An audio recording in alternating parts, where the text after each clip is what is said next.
There's the theme music, and it can only mean one thing. It's time for IMNSHOW, in my not-so-humble opinion, which, of course, is exactly what's happening right here. It's a whole bunch of my opinions, and also a bunch of opinions of my podcast guest tonight, because that's what we're doing. We're going to be doing another one of these NONFICTION BRAND live recordings of a podcast episode with one of my guests, who I will introduce in just a second. But first, let me get rid of some of this snazzy interface here so I can go straight to my two-shot where I can, in fact, introduce that guest today, and that is James Heppner. Hey, James, how are you doing, man? Hey, thanks for having me on, DP. I love this. Not so humble. You never know. I might be the most humble person you've met. Now, that sounds not humble at all. Well, but that's funny because had the pleasure of being on James's podcast, the Weekly Wins and Losses podcast, a while back, and we hit it off gangbusters, if you will, and we went kind of really deep in a lot of different areas. So humility was definitely part of that conversation, and part of what I want to talk to you today about, because put it this way. Your podcast is called Weekly Wins and Losses. Now, a lot of people like to focus on the weekly wins part of stuff all day long. It's all about the wins. It's all about engaging people. It's all about click funnels and making sure everything's optimized.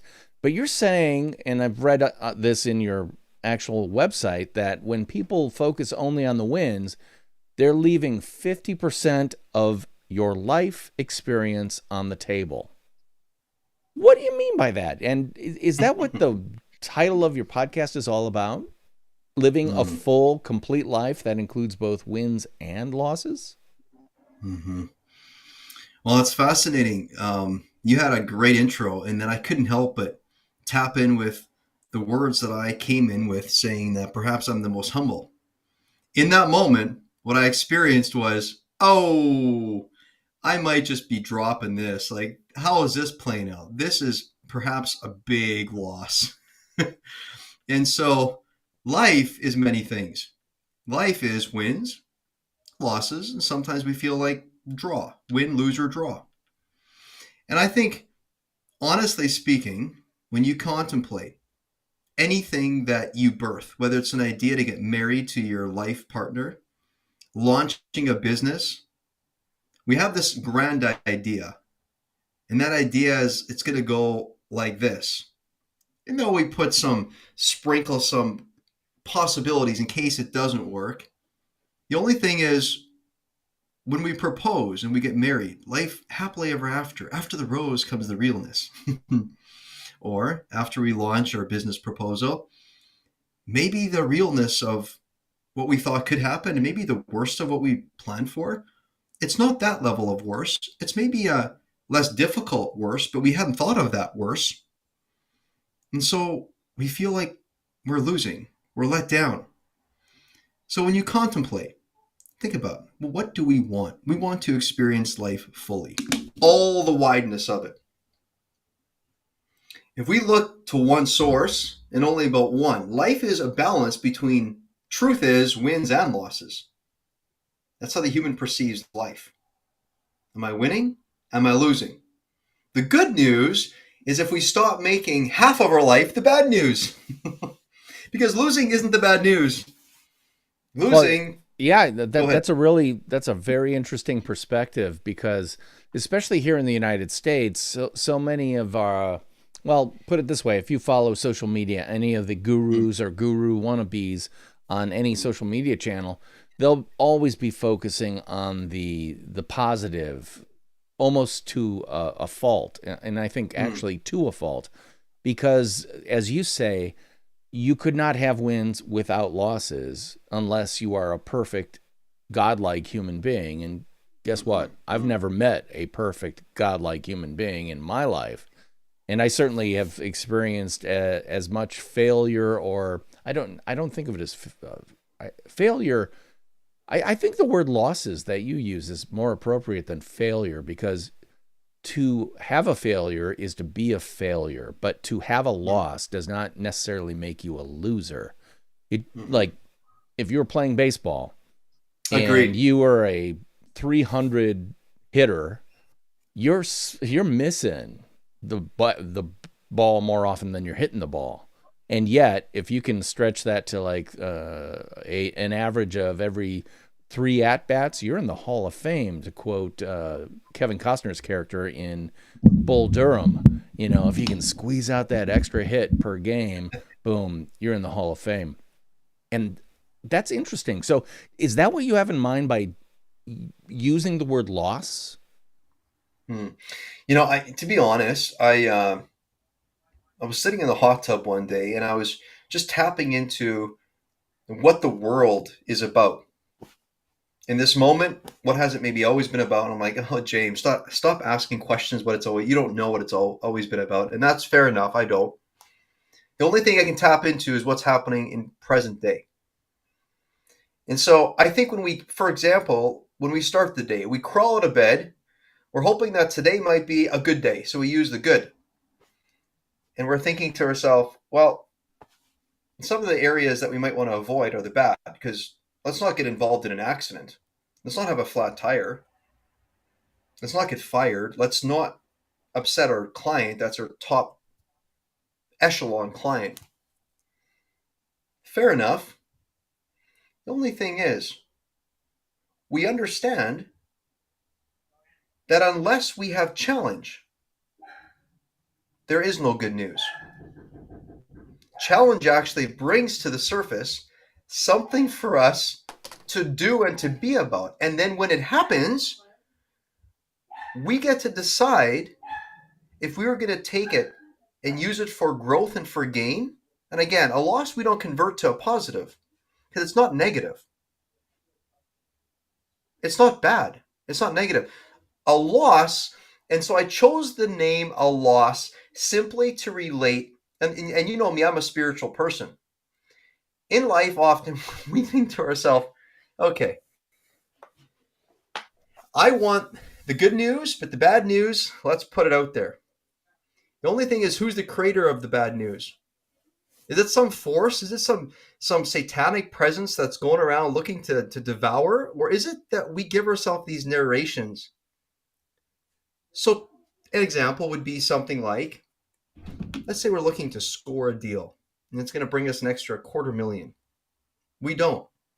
We feel like we lost it. We didn't get the deal.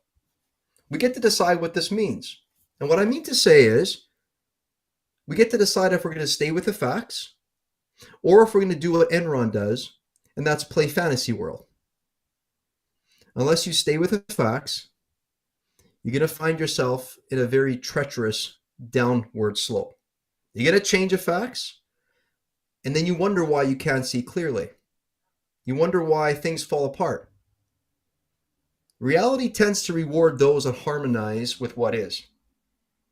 And if you don't harmonize with it, you're in trouble. So here's the question. How can you harmonize without falling apart? Firstly, you don't change the fact. The fact is the fact. Like you said, you're not a failure. It's news. It's evidence. I got a 62 on my exam versus a 95 that I craved. Okay. It tells me something. If I want to do something about it, I can. It allows me to engage cause and effect. I get to do something about it. I don't have to seek relief of this. I get to seek responsibility for this. It empowers me. It encourages me. I don't know. Does that help along?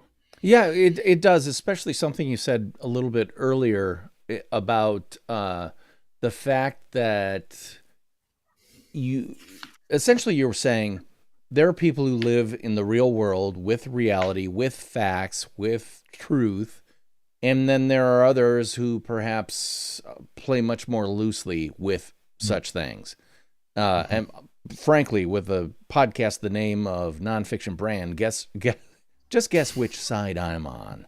I'm on the side which is all about the truth, all about the facts, all about the real, all about the nonfiction. And the fact is, because obviously I want to talk about branding from that point of view, there are plenty of fiction brands out there.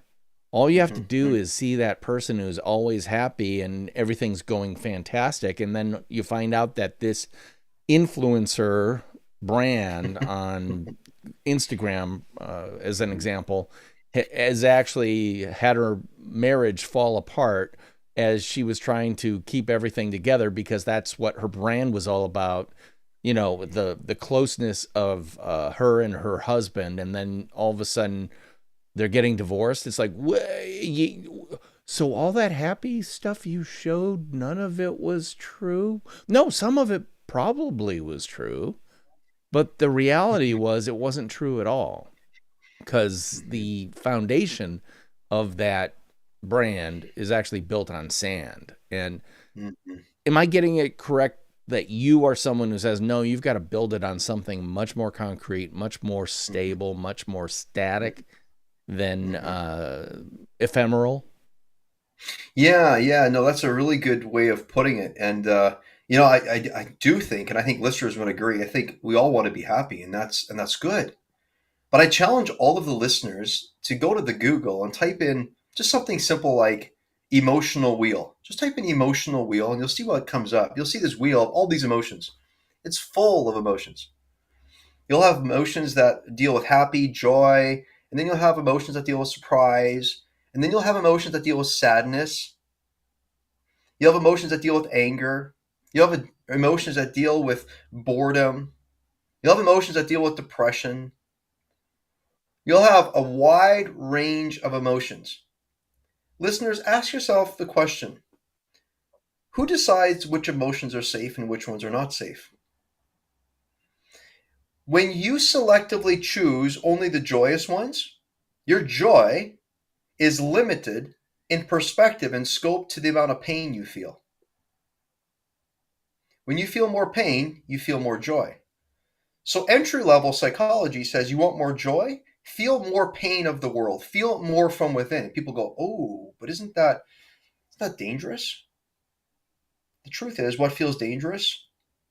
The invitation is to bring new safety to it. When we bring new safety to what was once unwanted and unneeded, all of a sudden something happens. We realize it's not controlling us anymore.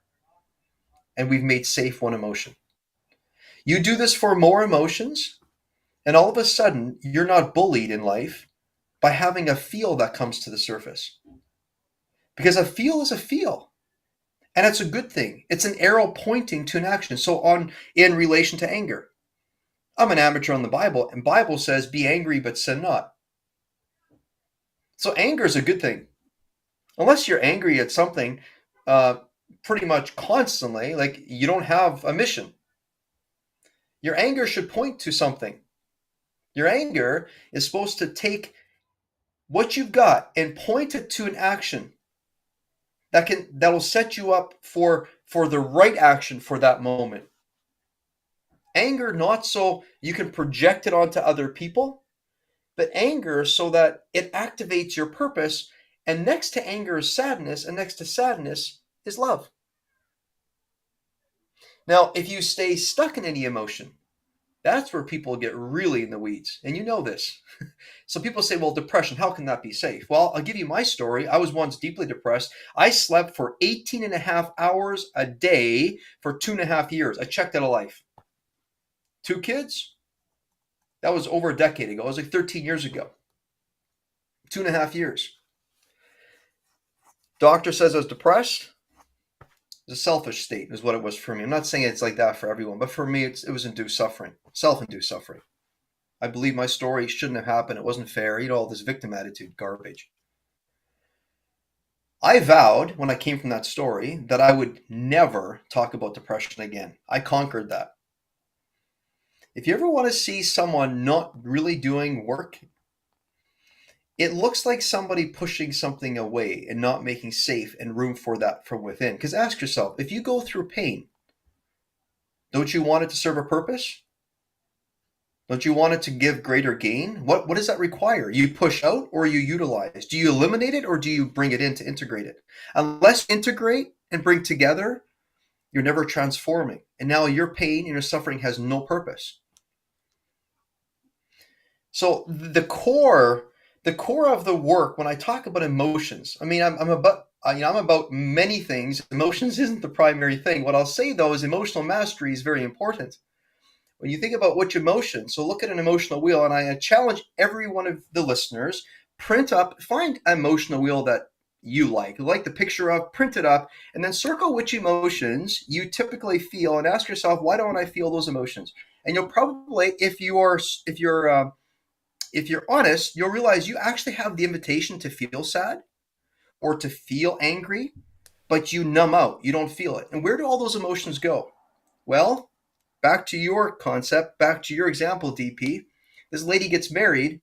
Guess what happens? You begin to be resentful of the fact that you can't feel these things, and then you hold your relationship hostage and you get rid of your relationship because you say, I want to feel just happy, when in reality, you're disappointed with yourself that you can't feel all the other emotions, and then all you can do is project this on the other because you've numbed out so far. So, listeners, when you think about the emotions you don't, ask yourself, which emotions don't I feel? And then put an X beside those emotions. Ask yourself, is it possible that I do feel them, but I've just kind of numbed out to those things? Those are the areas that if you run into in your relationship, so DP, back to your point, you're married and somebody pokes you and you feel those things.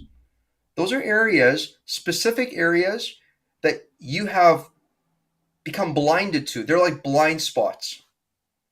And those are specific areas that if you don't make safe, will come back to haunt you. Now, some people don't have to go through that tumultuous, what you mentioned, with that marriage and it break apart. Because what they do is they just kick the can down the road. And guess where they kick it to? Down the road to their grandchildren, to their children, to future generations. So sometimes people get lucky. They don't have to do the hard work. The only thing is they're putting it on the next generation. And so price has to be paid. It'll always happen.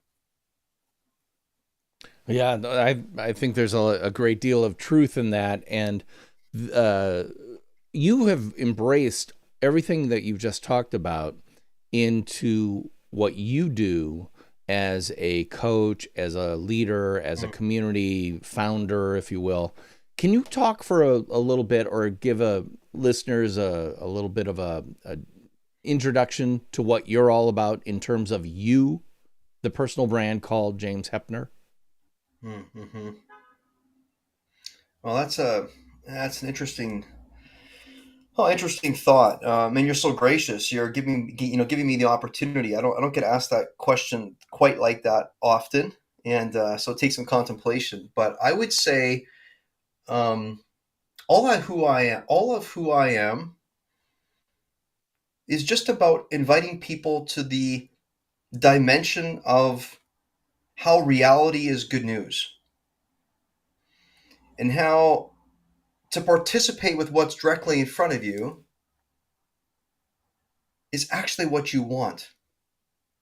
Somebody told me years ago that the simplistic on personal development. So they call me a self-help hacker. Why? I take a lot of different modalities in self-help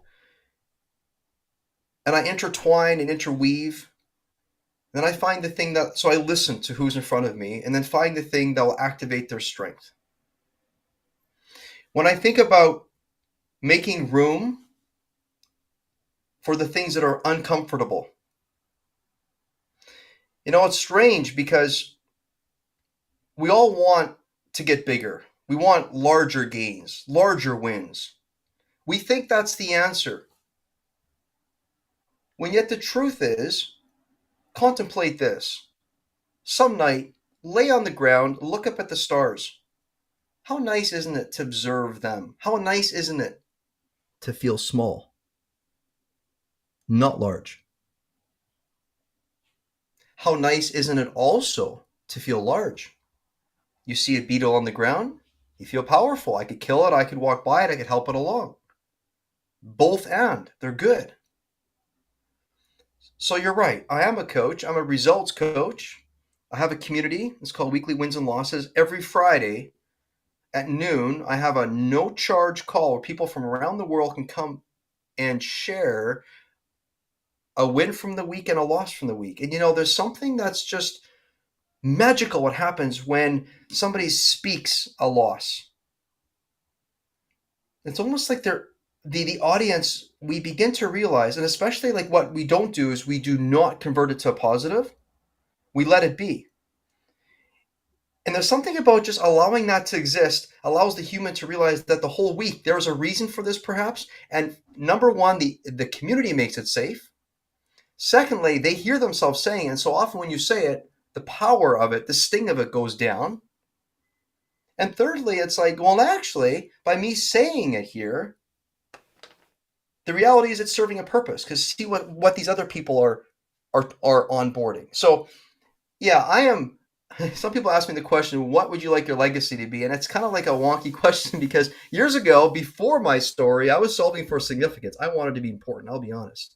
And that's what led me into that stupor, that me sleeping my way through life. I was trying to medicate myself. I took melatonin, and so I didn't want to end my life, but I wanted to check out of life. And so it worked for about a while anyway. But let's just say it like this: prior to, very significantly driven. I wanted all the attention to come back on me. And however, now what it ends up being for me is, and I have really simply put together, and here are my values. Number one, life owes me nothing. Who am I? I'm the kind of person that says life owes me nothing. Number two, nothing has to be perfect. Number three, everything is a co-creation.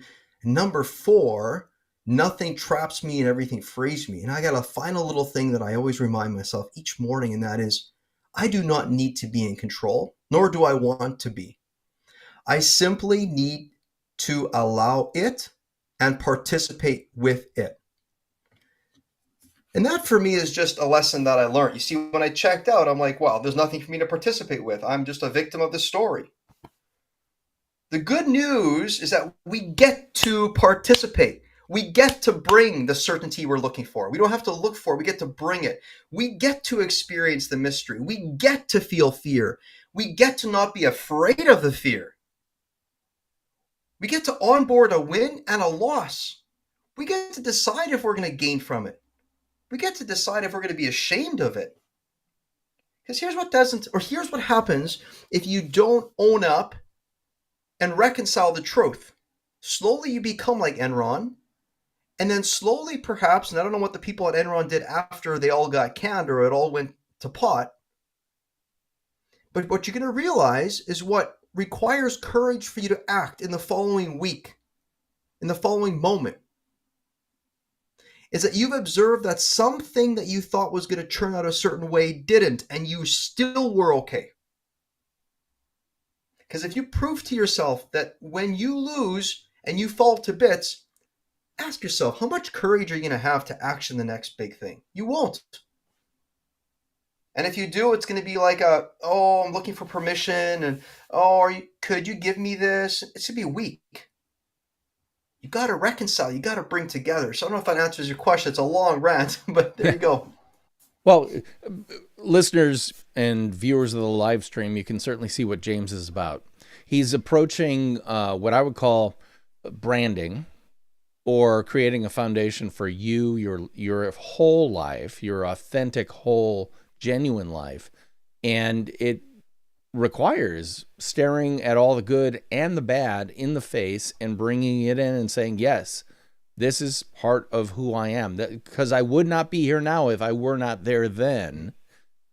You know, if I had not overcome this, that, or the other thing, I would not be here now, capable of taking real control over my life and being my authentic self. Why? Because I look at the good of who I am, and I don't shy away from all the weaknesses I might have as well, because examining your weaknesses is doing nothing more than looking at the things that maybe make you less or could cause some of those losses that you talked about. For example, I always use this example for myself, because let's just say I'd be a scientist, except I can't speak mathematics. I mean, my brain is just not good at math. Well, guess what?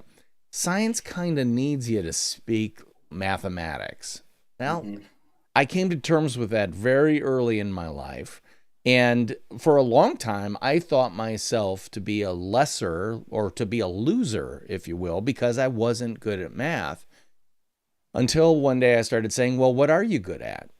And started looking at that. By accepting the fact that I'm not great at math. I'm not going to be able to become an engineer. I'm not going to be able to do this, that, and the other thing. Accept that. Okay, that's a truth. Accept that loss. I accepted that loss. Now I look for the win, which is, okay, what am I good at? I'm good at writing, or I've always gotten really good response from the way I write and stuff like that, and creating creative ideas, things like that. Oh, and then finding out that there are actually paid professions where people allow you to write for them because they hate writing and they're not good at it, but they'll pay you to do it. Oh, you can do that? And the answer is yes. All of a sudden, by aligning myself with my strengths, not ignoring my weaknesses, but allowing my weaknesses to point me toward my strengths, and then aligning my career path with those strengths, that has given me, a 30 plus year career of success based totally on me, both the weaknesses and the strengths. So how can you know yourself if you don't own your weakness? Yeah, if you don't exactly. if you don't own who you are, you're living a fallacy. It's not going to go well for you. Yeah, exactly. You're exactly right. But I see a lot of people not owning their weaknesses, or not wanting to look at them, or not giving them a name. It's kind of like the weakness that shall not be named. I'm thinking about Harry Potter with Lord Voldemort, the name that must not be said, that type of thing. It's like, no, you need to stare it in the face. You need to accept it. You need to bring it into your life because like it or not, it is a part of your life, and then move forward from it. Ideally stronger, because in my case, I'm no longer wasting my time trying to do a job that I can't do very well. Let's say I'll never be an accountant. Oh, darn. Instead, I'm going to be a writer. I'm going to be a podcaster, a on camera, et cetera, et cetera, et cetera. I'm leaning into my strengths. Why? Because I know what they are. And I also know what my weaknesses are. And by the way, smartest thing I ever did, I figured that out before I got married. Because the woman I married has all the strengths I am woefully lacking in. And if you want to have a long-term marriage, I suggest you look for what carpenters would refer to as the dovetail joint. You've got your strengths, they've got theirs, and you dovetail together like that, where they're strong, you're weak, where you're strong, they're weak. And not necessarily weak, but I mean, maybe they aren't as strong. You do that, and you're going to have that longer-term career, life, marriage, et cetera, et cetera. So anyway, am I getting that right? Is that... Yeah. No, I absolutely love where you're going with this, because here's the thing. The one thing that all of us come to the realization of, if not now, then at some point, speaking on humbleness, we reckon that we are not the source of what makes the universe go around. We're part of something, but we're not the source of everything. Like, how did the stars just float up there? You know what I mean? No, and ask yourself, who actually wants to think that they might they might have the need of, or the requirement of themselves, to make sure these stars stay in position the way they are? Who likes to feel that?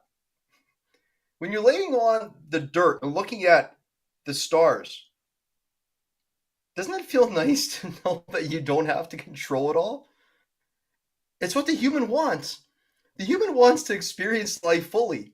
The human goes, yeah, I want to focus on certain things, but there's other things that I have no reference for, that are outside of my purview. I don't understand. And so glad that somebody else knows how to play piano, because I don't. And then we can enjoy that part. And instead of being like, oh, I got to master that too. We all have a demand and desire. Our desire is probably a little different than the other person. It is different. We're born with a unique desire. So here's the thing. Why not instead, like you say, like, I've spent some time with you, and the one thing that I pick up on, I'll pick up every time I talk with you, is you're going deeper and deeper into that which you love. Like, there's a guitar in the back, you got this certain thing going on with the brand. You got, like, dude, you got it lit up, and you got the music, and it's just there, and it's you, and it's your deal. It's your shtick. Can you imagine if I said, hey, listen, do you know how to like ride camels? And you go, well, I'm not interested. I'd say, well, actually, like, scooping poop is the thing you need to learn. Scooping poop of camels. This isn't your thing, but for somebody else, it is. So the good news is when we lean into that desire, we tend to have this, many people have an overdeveloped highway of demands and an under or dirt road of desire. And it just doesn't go well. It just isn't a friendly place to be. And society just can see that we're not enjoying ourselves. And so if you ever want to have very low influence in your own life, over your own life, in your business, just run towards demands and don't participate with your desire. They say that when you stay tethered to the obsessions of your life, that which you are deeply fascinated about. By the way, the world's going to look at you and go, what are you doing? Because the world doesn't get what you're doing, because they shouldn't get what you're doing. You're doing something different. But when you stay tethered and aligned and, cling, it's not often healthy to cling to anything. But when you cling to that which you love, you know what? You were made in a certain way. And they say the source of all, whether you call it God or universe, whatever you call it, but actually takes joy in what you find joy in. And when you do that, observers pick up on it. You pick up on your own energy. Who likes to be around themselves when they're not having a good time? So lean into that which you want to be about. And please, listeners, don't hear me saying that I'm like some dystopic. We got to go to the dark night of the soul every night. That's not the idea. The thing is this. At some point in time in life, you will die. Ultimately, you will die. And unless you choose to see death as a gift, in the moment, every moment, something has to die for something new to come. It's true, always. Very true. And so you're preparing for the grand death. But here's the thing, when you can not demystify, but when you can take that old label of death is what we don't want. We want to like anxiously strive towards life. Actually, anxiously strive towards life is running away from the gift of what maybe is here. And that is like breath, you're taking it in, and the out breath, you're letting it go. You got to make room for it. You got to make room. So don't hear me say that, my work is all about like, is dark dungeon. It's smelly down there. We're going to deal with the ugly stuff. It's just to build an inner musculature to take what happens in your life and let it be what it is. Let it be the news that it is. Let it. Yeah. Well, I think listeners can hear that James and I are on the same page, but in different ways. You definitely come from the spiritual side of things, where I'm a little bit more, I don't want to say scientific, obviously, because I can't speak math, but maybe a little bit more rational side of it. I'm not saying you're irrational, but there's a difference, the way that we approach things, and that's totally based on who we are as individuals. And as you can see, James, I think, is a fascinating guy to listen to. And I would encourage listeners to check out his Wins and Losses podcast. How often does that come out? That happens on a weekly basis, Friday at noon. And something that I want to just tap into what you just said. It's just beautiful, because you're absolutely right. You're probably a little more scientific than I am, more sciencey. I love science, and I may be a little more spiritual. But actually, in the moment when you said it, it endears me more to you, because the difference connects me. So in the moment, it's almost like I felt like there's an invitation for loss. And I'm going, yeah, I feel the loss. Can I make it safe in me? The fact that we're different, I'm like, how is that not just what it is? So just be with what he said, harmonize with that, see the truth and the reality of it, and onboard it. But anyway, yes, people can find me on the channel. So we have a Zoom call, and they go to my website and they tap in, and that would be my gift for each one of you here today. At the end, I'll perhaps drop a link, or you can ask, you put it in your show notes. But it happens once a week, and on the nose, noontime, actually 1 o'clock Pacific time. So in the East, it would be 4, and Central, it would of course be a little different time. So yeah. Yep, that'd be 3 p.m. Central time. And I think it's probably going to be a fascinating thing. I should check that out too, because it sounds really like you're inviting people to become and reveal and share and discover their true, authentic selves. And in my world, so that they can build a nonfiction brand that can help them achieve the type of professional and personal life they want to have. And you would probably put it in different words because you're a different person, but we're speaking the same basic concept, which is you got to look at what you said earlier. Reality is good news. I believe that. Your reality is good news, both the yay, strong reality and the I'm a little weak here reality. Lean into your strengths and you'll be much more successful, but you have to know what your weaknesses are, because then you can align yourself with people who may be able to help you out. Because again, I don't need another one of me. I need someone who's like my wife, strong at everything I'm weak at. And that's frankly a great thing for people to understand, especially when they're creating what I would call their truly, completely true, completely you nonfiction brand. Well, James, I want to thank you so much for being on the Nonfiction Brand podcast. Are there any social channels where you're more active than others, or where you'd like to engage with people? I am, to be honest, quite unengaged on social. It's just been my way. So, but Twitter, you can hit me up on Twitter if you like. LinkedIn, I'm building out that platform a little bit more. I know I need to be a little more present there. Typically, people come to me at the website, but social channels, I am not that engaged there. I'll be honest. Well, let's point people to the website again. So I'm going to throw that back on screen. Sorry about that. It's jamesheppner.com. That would be the one place to go to get all things James Heppner. And I think that also can connect you to the Wins and Losses website as well. True. Yes. Yeah. And so for those that want to come and experience taking in and onboarding that no charge Friday noon call, that collaboration, that community of people who show up, come and enjoy. And so you can, as you said, DP, you can go to the website as you just popped on the screen, and or you can just type in www.weeklywinsandlosses.com. So just spell it out the way it sounds, weeklywinsandlosses.com.